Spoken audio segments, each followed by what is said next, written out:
channel. Today I will be working on the EG. I'm going to continue to prep the engine bay to get it painted. So I will be taking off some of the odds and ends, the little brackets, some of the stickers and stuff. I'm going to leave the rack until I actually get it back on jack stands and put it where I'm going to actually spray it. But now I want to still be able to move it in case I decide to wash it again.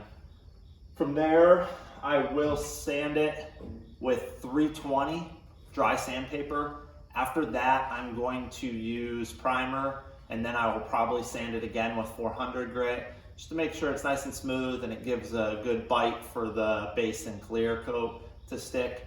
With this project, I will be trying a new technique.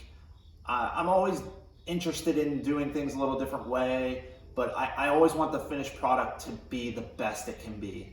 So a lot of guys I see, they're doing like the do-it-yourself, are using, it's a spray paint can system. They color match the base coat, and then for the clear, it's called 2K Clear by Spray Max. It's got a hardener in the bottom that you pop, and the spray pattern actually looks really good, almost like a gun, and they say it's pretty consistent.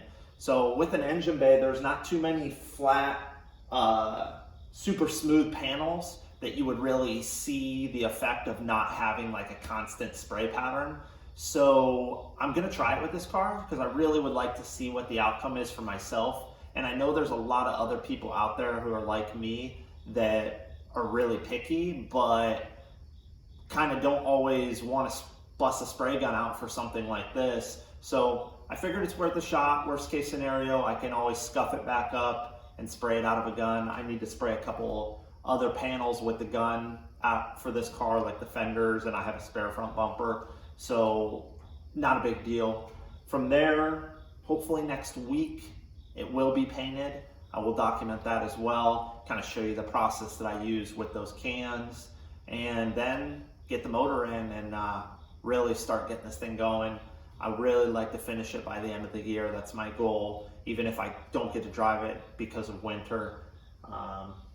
So when I get it where I want to put it, I will pull the rack off and everything and paint it without the rack. Right now it's still on the rolling carts just to kind of move it around until it's going to get painted. So thanks, and enjoy the process.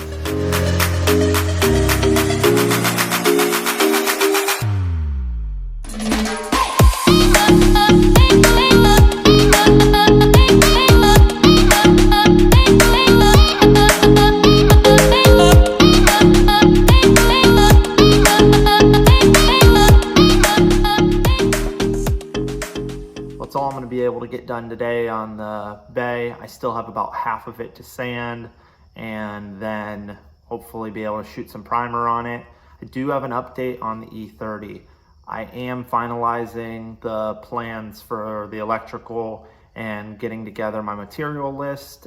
I'm going to be using Tefzel wire, which is super high-end wire for motorsports applications, as well as Deutsch DT and HD connectors for the bulkheads, and then just the DTs to plug individual things in, as well as some Raychem DR25 loom.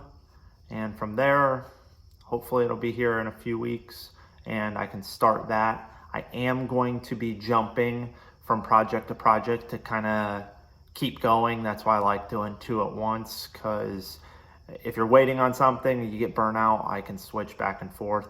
So, all right, thanks a lot guys for watching. Hope you liked the video. Thanks.